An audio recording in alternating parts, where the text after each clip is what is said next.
went under. Got one.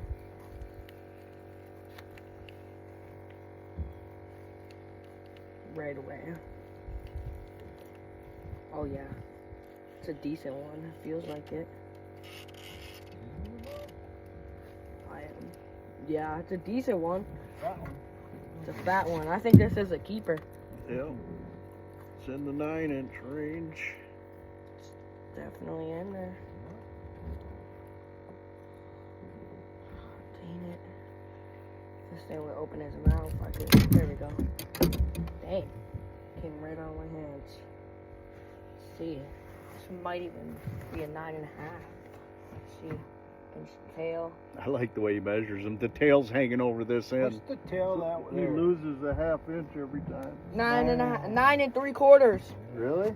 Yeah. There we go.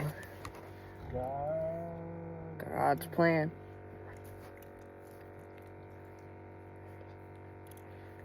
Beautiful fish. Right away. Yep, buy him. Huh? Putting them in a box, don't worry. It's actually a circle, but